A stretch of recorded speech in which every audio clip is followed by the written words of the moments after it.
भारत माता की सेवा करने वाले वीर सैनिकों के साथ कुछ ऐसे भी योद्धा होते हैं जो बिना शब्दों के अपनी निष्ठा और बहादुरी दिखाते हैं। यह है भारतीय सेना के ट्रेंड मिलिट्री ड्रॉप। क्या आपने सोचा है कभी हमारी सेना और पुलिस की ताकत सिर्फ इंसानों तक सीमित नहीं है। जोश से भरे ये वर्दी वाले जवान अकेले नहीं लड़ते बल्कि इनके साथ होते हैं खास तौर पर ट्रेंड ड्रॉप। ये सिर्फ पालतू जानवर नहीं बल्कि देश की सुरक्षा के लिए दिन रात मेहनत करने वाले असली हीरो हैं। आज हम जानेंगे कि ये सुपर डॉग्स कैसे ट्रेन होते हैं, क्या काम करते हैं और इनकी कुछ ऐसी कहानियां जो आपको हैरान कर देंगी। भारत में सेना और पुलिस में डॉग्स को खास तौर पर ट्रेन किया जाता है ताकि ये विस्फोट सूंघ सकें, आतंकवादियों को ढूंढ सकें और जरूरत पड़ते वो दुश्मन पर हमला भी कर सकते हैं। सीमा सुरक्षा बल, इंडियन आर्मी और पुलिस विभाग में ये डॉग्स बेहद रोल निभाते हैं। कैसे होती है इनकी ट्रेनिंग। इन खास डॉग मेरठ के आरवीसी सेंटर और बीएसएफ के डॉग स्कूल में दी जाती है। उन्हें खास तरह से सूंघने,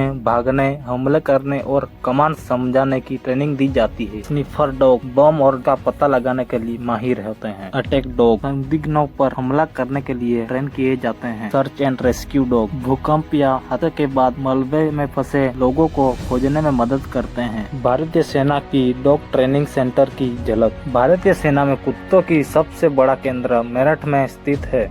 यहाँ इन्हें एक आम पालतू कुत्ते से लेकर एक पूरी तरह से प्रशिक्षित कमांडो में बदला जाता है। ट्रेनिंग की शुरुआत बहुत छोटी उम्र से होती है। केवल बेहतरीन नस्ल जैसे जर्मन शेफर्ड, लेब्राडोर को चुना जाता है। ये पपीज जब 2 महीने के होते हैं तब इनकी ट्रेनिंग शुरुआत की जाती है। शुरुआती ट्रेनिंग सबसे पहले इन्हें बुनियादी आदेश सिखाए जाते हैं जैसे बैठो, आओ, सूंघो और ढूंढो। यह ट्रेनिंग केवल आदेश मानने तक सीमित नहीं होती बल्कि इनके मानसिक और शारीरिक क्षमता से भी मजबूत बना दी जाता है। Specialized training. कुछ कुत्तों को बम और विस्फोट खोजने में महारत हासिल करवाई जाती है। अपनी सूंघने की अद्भुत शक्ति से खतरे को दूर से ही पहचान जाते हैं। युद्ध क्षेत्र में कुत्तों की भूमिका। ये कुत्ते केवल ट्रेनिंग में ही नहीं बल्कि असली जंग में मैदान में भी अपनी बहादुरी दिखाते हैं। कारगिल युद्ध से लेकर कई आतंकवादी विरोधी अभियानों में इनका योगदान अविस्मरणीय है। सेना के इन नायकों का सम्मान। इन बहादुर साथियों को उनकी सेवा के लिए सम्मानित भी किया जाता है। जब ये अपने कर्तव्य से मुक्त होते हैं तो उन्हें सेना अपने परिवार के सदस्य की तरह रखती है या उन्हें अच्छे घरों में गोद दे दिया जाता है। कुछ सुपर डॉग्स की सच्ची कहानियाँ। जंजीर मुंबई बम धमाके का हीरो। 1993 में जब मुंबई में सीरियल ब्लास्ट हुए थे तब जंजीर नाम का एक पुलिस डॉग ने 3329 किलो विस्फोट, 600 डेटोनेटर, 250 हद गोले और 6400 से ज्यादा कारतूस ढूंढ निकाले थे। अगर जंजीर नहीं होता तो धमाके और भी बड़े हो सकते थे। Number 2 candy.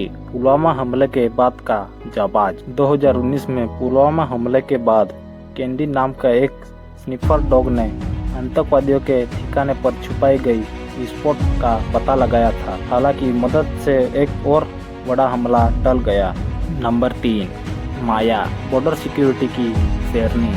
भारतीय सेना के पास माया नाम की एक बहादुर ब्राडोर डॉग थी जिसने कई बार आतंकियों के घुसपैठ के प्लान को फेल किया। वह घने जंगलों और बर्फीले पहाड़ों में सूंघकर दुश्मनों का पता लगा लेती थी। ये डॉग कैसे रिटायर होते हैं। सेवा के 8-10 साल पूरे करने के बाद ये डॉग्स रिटायर होते हैं। पहले इन्हें खत्म कर दिया जाता था लेकिन अब इन्हें अडॉप्शन के लिए उपलब्ध कराया जाता है। सेना और पुलिस के रिटायर्ड डॉग को अब विशेष देखभाल की जाती है ताकि ये आराम से अपनी बाकी की जिंदगी बिता सकें। निष्कर्ष, असली हीरो को सलाम। चाहे हमारी पुलिस हो, सेना हो या कोई फिर आपदा प्रबंध टीम, इन बहादुर डॉग्स की भूमिका नजरअंदाज नहीं किया जा सकता। ये बिना किसी स्वार्थ के देश और नागरिकों की रक्षा के लिए अपनी जान दांव पर लगा देते हैं। अगली बार जब आप किसी पुलिस या आर्मी के डॉग को देखो तो उससे सैल्यूट जरूर करें क्योंकि ये भी असली देशभक्त हैं। अगर आपको ये वीडियो पसंद आई है तो इसे शेयर करें और कमेंट में बताएं कौन सा सुपर डॉग आपको ज्यादा इम्प्रेस कर गया। जय हिंद।